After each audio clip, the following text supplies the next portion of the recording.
प्रधानमंत्री नरेंद्र मोदी ने जापान के हिरोशिमा में G7 शिखर सम्मेलन से पहले जापान के प्रधानमंत्री फुमियो किशिदा के साथ बैठक की। क्वाड देशों के नेताओं के साथ बैठक में भी शामिल होंगे। कांग्रेस नेता सिद्धरमैया आज कर्नाटक के मुख्यमंत्री पद की शपथ लेंगे।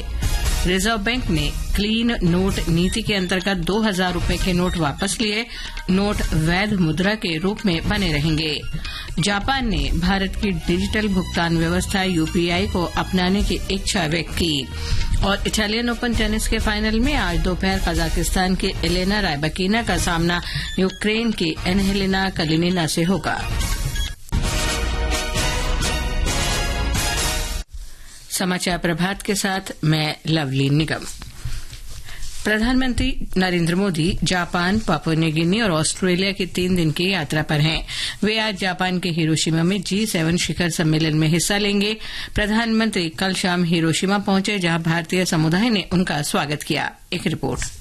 प्रधानमंत्री ने जापान के प्रधानमंत्री फुमियो किशिदा से कल हिरोशिमा में मुलाकात की। दोनों नेताओं ने भारत जापान मैत्री को प्रगाढ़ करने के उपायों, व्यापार, अर्थव्यवस्था और संस्कृति पर चर्चा की। श्री मोदी और श्री किशिदा ने G7 और G20 की अपनी अपनी अध्यक्षता के दौरान परस्पर तालमेल बढ़ाने तथा ग्लोबल साउथ की आवाज को मजबूत करने के प्रयासों पर भी चर्चा की। आज प्रधानमंत्री दक्षिण कोरिया, वियतनाम, फ्रांस और यूक्रेन के नेताओं के साथ द्विपक्षीय मुद्दों पर विमर्श करेंगे। आज सम्मेलन के बाद क्वाड देशों के नेताओं के साथ बैठक भी निर्धारित है। G7 सम्मेलन में जिन प्रमुख विषयों पर चर्चा की जाएगी उनमें परमाणु निरस्त्रीकरण, आर्थिक मजबूती और सुरक्षा, क्षेत्रीय मुद्दे, पर्यावरण और ऊर्जा, खाद्य और स्वास्थ्य तथा विकास शामिल हैं। इसके अलावा डिजिटीकरण, विज्ञान और प्रौद्योगिकी पर भी चर्चा होगी। समाचार कक्ष से मैं नईम अख्तर। प्रधानमंत्री कल पापुआ न्यू गिनी पहुंचेंगे। जापान ने भारत की एकीकृत भुगतान प्रणाली यूपीआई में शामिल होने की इच्छा व्यक्त की है। एक मीडिया चैनल के साथ बातचीत में जापान के डिजिटल मंत्री कोनो तारो ने दोनों देशों के बीच जारी डिजिटल सहयोग का उल्लेख किया। उन्होंने कहा कि इस पहल का उद्देश्य दोनों देशों के ईआईडी को परस्पर मान्यता देना और डिजिटल लेन देन का विस्तार करना है। प्रधानमंत्री नरेंद्र मोदी ने पहली बार रक्षा उत्पादन क्षमता 1 लाख करोड़ रुपए के आंकड़े को पार करने की सराहना की है। रक्षा मंत्री राजनाथ सिंह के साथ एक ट्वीट के जवाब में प्रधानमंत्री ने कहा कि देश इस क्षेत्र में और भी अधिक आगे बढ़ रहा है। प्रधानमंत्री ने इथेनॉल से विमानन ईंधन बनाने और स्वदेशी फीडस्टॉक और सतत विमानन ईंधन पर भारत की पहली घरेलू वाणिज्यिक उड़ान शुरू करने के ऐतिहासिक कदम की भी सराहना की।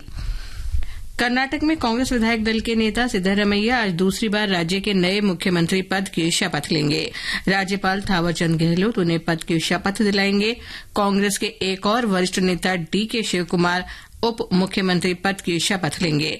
हमारे संवाददाता ने बताया है कि कांग्रेस की पूर्व अध्यक्ष सोनिया गांधी तथा पार्टी नेता राहुल गांधी और प्रियंका गांधी को भी शपथ ग्रहण समारोह के लिए आमंत्रित किया गया है। 75 साल के सिद्धरामैया, जो 2013 से 2018 के बीच मुख्यमंत्री रह चुके हैं, उनको अब दूसरा अवसर प्राप्त हो रहा है। मुख्य मंच के पीछे बड़ा सा LED स्क्रीन लगाया गया है और मंच के दोनों साइड्स में भी LED स्क्रीन लगाया गया है। रनिंग ट्रैक और ग्राउंड पर लाल कालीन बिछाई गई है। लगभग 1800 पुलिसकर्मी सुरक्षा के लिए लगाए गए हैं। केवल पासेस प्राप्त लोगों को मंच के पास प्रवेश प्राप्त है। पासेस बिना एंट्री के अन्य प्रबंध किए गए हैं। स्टेडियम के चारों ओर वाहन संचार पर प्रतिबंध लगाया गया है। सुधींद्र, आकाशवाणी समाचार, बेंगलुरु। गृह और सहकारिता मंत्री अमित शाह आज से 2 दिन के गुजरात दौरे पर हैं। इस यात्रा के दौरान वे अहमदाबाद में देवभूमि द्वारका और गांधीनगर में कई परियोजनाओं का उद्घाटन और शिलान्यास करेंगे। इनमें राष्ट्रीय तटवर्ती पुलिस अकादमी और सीमा सुरक्षा बल की चौकियों का उद्घाटन तथा आधुनिक जैविक परीक्षण प्रयोगशाला और मोदी समुदाय के राष्ट्रीय कन्वेंशन का उद्घाटन शामिल है। ब्यौरा हमारी संवाददाता से। गृहमंत्री अमित शाह अपने दौरे के पहले दिन द्वारका के ओखा में तटीय पुलिसिंग की राष्ट्रीय अकादमी की आधारशिला रखेंगे। समारोह के दौरान वह कच्छ जिले के जखाऊ तट पर स्थित BSF की 5 तटीय चौकियों का भी वर्चुअली उद्घाटन करेंगे। कल मंत्री अहमदाबाद में राज्य सड़क परिवहन निगम की 320 बसों का उद्घाटन करेंगे और गांधीनगर में अमूल फेड डेयरी की एक आधुनिक जैविक परीक्षण प्रयोगशाला का भी शुभारंभ करेंगे। अपर्णा खून, आकाशवाणी समाचार, अहमदाबाद। ये समाचार आकाशवाणी से प्रसारित किए जा रहे हैं। भारतीय रिजर्व बैंक ने 2000 रुपए के नोट वापस लेने का निर्णय लिया है। आरबीआई ने कहा है कि लोग 2000 के नोट अपने बैंक खातों में जमा कर सकते हैं या उन्हें किसी भी बैंक की शाखा से दूसरे नोटों से बदल सकते हैं। हालांकि 2000 रुपए के नोट वैध मुद्रा के रूप में बने रहेंगे। कल एक वक्तव्य में केंद्रीय बैंक ने कहा कि भारतीय रिजर्व बैंक की क्लीन नोट नीति के अनुसरण में उसने 2000 रुपए मूल्य वर्ग के बैंक नोटों को प्रचलन से वापस लेने का निर्णय लिया। एक रिपोर्ट। केंद्रीय बैंक ने कहा कि परिचालन सुविधा सुनिश्चित करने और बैंक शाखाओं को नियमित गतिविधियों में व्यवधान से बचने के लिए 2000 रुपए के नोटों को अन्य मूल्य वर्ग के बैंक नोटों में बदला जा सकता है। 23 मई से इन नोटों को किसी भी बैंक में एक बार में 20,000 रुपए की सीमा तक बदला जा सकता है। ये सुविधा 23 मई से आरबीआई के 19 उन क्षेत्रीय कार्यालयों में प्रदान की जाएगी जहां इसे जारी किए जाने के विभाग हैं। आरबीआई ने कहा कि इस प्रक्रिया को नियत समय में समाप्त करने के लिए और लोगों को पर्याप्त समय देने के लिए सभी बैंकों में 2000 रुपए के नोट जमा करने या बदलने की सुविधा 30 सितंबर 2023 तक उपलब्ध रहेगी। समाचार कक्ष से अलका सिंह। विश्वविद्यालय अनुदान आयोग यूजीसी और राष्ट्रीय परीक्षा एजेंसी एनटीए ने संयुक्त विश्वविद्यालय प्रवेश परीक्षा सीयूईटी 2023 के आवेदकों और विशेष रूप से मणिपुर, जम्मू कश्मीर और झारखंड के छात्रों के लिए महत्वपूर्ण सूचना जारी की है। सीयूईटी 2023 परीक्षा मणिपुर में 29 मई तक के लिए स्थगित कर दी गई है। राज्य में कानून व्यवस्था की स्थिति को देखते हुए निर्णय लिया गया है। यूजीसी ने बताया कि परीक्षा केंद्र बदलने का विकल्प अभी उपलब्ध है। 697 आवेदकों ने पहले मणिपुर में परीक्षा देने का विकल्प चुना था। एनटीए ने राज्य में कानून व्यवस्था की विस्तृत समीक्षा की और मणिपुर प्रशासन के साथ सलाह मशवरा किया। आवेदकों से परीक्षा के लिए उनकी पसंद के शहर के बारे में भी टेलीफोन से पूछा गया। एनटीए जम्मू कश्मीर से बाहर के आवेदकों के लिए श्रीनगर में अस्थायी परीक्षा केंद्र बनाने पर भी विचार कर रही है। जम्मू कश्मीर में बनाए गए 15 परीक्षा केंद्रों में कुल 44,425 आवेदक भाग लेंगे। जम्मू कश्मीर और झारखंड के कुछ आवेदकों को अपने पहले बताए गए राज्य से बाहर सीयूईटी की परीक्षा देनी पड़ सकती है। संयुक्त विश्वविद्यालय प्रवेश परीक्षा कल देश भर में आयोजित होनी है। नरेंद्र मोदी सरकार इस महीने अपने कार्यकाल के 9 वर्ष पूरे कर रही है। इस उपलक्ष्य में आकाशवाणी समाचार सरकार की उपलब्धियों पर विशेष श्रृंखला प्रसारित कर रहा है। इस श्रृंखला में आज सबसे बड़ा कोयला उत्पादक बनने की दिशा में की गई पहलों की जानकारी दी जा रही है।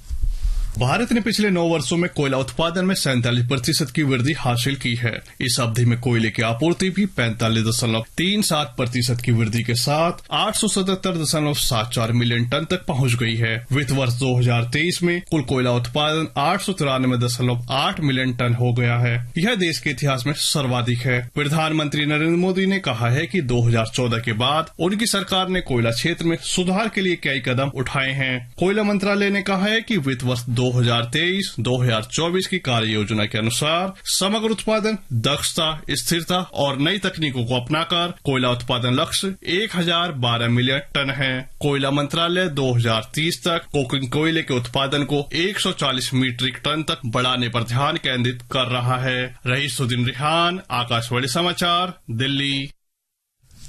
भारतीय दूरसंचार विनियामक प्राधिकरण ट्राई ने low power small range FM radio broadcasting परामर्श पत्र से संबंधित मुद्दों पर अपनी टिप्पणी प्रस्तुत करने के लिए हितधारकों के लिए समय सीमा बढ़ा दी है। टिप्पणियों के लिए नई समय सीमा इस महीने की 22 तारीख तक बढ़ा दी गई है। साथ ही प्रति टिप्पणियों की समय सीमा अगले महीने की 5वीं तारीख तक बढ़ा दी गई है। ये समाचार हमारी वेबसाइट newsonair.gov.in/hindi पर भी उपलब्ध हैं। इटालियन ओपन टेनिस में विंबलडन चैंपियन और कजाकिस्तान की 7वीं वरीयता प्राप्त एलेना रिबाकिना ने आज रोम में सेमीफाइनल में पूर्व फ्रेंच ओपन विजेता लातविया की एलेना ओस्टापेंको को हराकर महिला सिंगल्स के फाइनल में प्रवेश किया। एलेना कल सेंटर कोर्ट में होने वाले फाइनल मुकाबले में यूक्रेन की एहलीना कलिनिना से मुकाबला करेंगी। पुरुष सिंगल्स का सेमीफाइनल आज खेला जाएगा। तीसरी वरीयता प्राप्त डेनियल मेदवेदेव का सामना 5वीं वरीयता प्राप्त ग्रीस के स्टेफानो सित्सिपास से होगा, जबकि चौथी वरीयता प्राप्त नॉर्वे के कैस्पर रूड का सामना विश्व के 7वें नंबर के खिलाड़ी डेनमार्क के होल्गर रूड से होगा। आईपीएल क्रिकेट में धर्मशाला के Himachal Pradesh cricket association stadium में राजस्थान रॉयल्स ने पंजाब किंग्स को 4 विकेट से हरा दिया है। आज दिल्ली कैपिटल्स का मुकाबला चेन्नई सुपर किंग्स से होगा, जबकि कोलकाता नाइट राइडर्स का सामना लखनऊ सुपर जायंट्स से होगा। उत्तराखंड में प्रसिद्ध सिख तीर्थ श्री हेमकुंड साहिब के कपाट आज से श्रद्धालुओं के लिए खुल गए हैं। कल सुबह गोविंद घाट गुरुद्वारे में गुरबाणी, अरदास, सुखमणी पाठ, शबद कीर्तन किया गया। इसके बाद गोविंद घाट गुरुद्वारे से पंच प्यारों की अगुवाई में 600 श्रद्धालुओं का पहला जत्था धार्मिक मंत्रोच्चारण और बैंड धुनों के बीच घांगरिया के लिए रवाना हुआ। सिखों के पवित्र ग्रंथ गुरु ग्रंथ साहिब के पंच प्यारों की अगुवाई में एक जुलूस के रूप में हेमकुंड साहिब लाया गया। तेज हिमपात को देखते हुए गुरुद्वारा हेमकुंड साहिब प्रबंधन न्यास ने आज केवल 2500 तीर्थयात्रियों को अनुमति देने का निर्णय लिया है। इस बीच यात्रा मार्ग से बर्फ हटाने का काम युद्ध स्तर पर जारी है। बर्फबारी को देखते हुए जिला प्रशासन ने यात्रियों की संख्या सीमित कर दी है। आज विश्व मधुमक्खी दिवस है। इस अवसर पर कृषि और किसान कल्याण मंत्री नरेंद्र तोमर आज मध्य प्रदेश के बालाघाट में एक राष्ट्रीय कार्यक्रम में शामिल होंगे। कार्यक्रम में 1000 से अधिक किसान, मधुमक्खी पालक, शहद प्रसंस्करणकर्ता, उद्यमी और शहद उत्पादन से जुड़े अन्य लोग हिस्सा ले रहे हैं। कार्यक्रम में कई प्रकार की शहद और मधुमक्खी पालन क्षेत्र से जुड़े उत्पादों को प्रदर्शित किया जाएगा। यूक्रेन युद्ध को लेकर वाशिंगटन द्वारा लगाए गए प्रतिबंधों के जवाब में रूस ने 500 अमरीकियों को अपने क्षेत्र में प्रवेश करने से प्रतिबंधित कर दिया है। सूची में पूर्व अमरीकी राष्ट्रपति बराक ओबामा, राजनीतिक टिप्पणीकार राहेल मादोवा और टेलीविजन होस्ट स्टीफन कोलबर्ट शामिल हैं। रूसी विदेश मामलों के मंत्रालय ने आज अपनी वेबसाइट पर एक पोस्ट में कहा कि वो अमरीकी द्वारा प्रतिबंधों के जवाब में कुछ अमरीकियों के प्रवेश को रोक रहा है। और अब आज के समाचार पत्रों की सुर्खियों के साथ हैं नवीन सक्सेना। धन्यवाद लवलीन।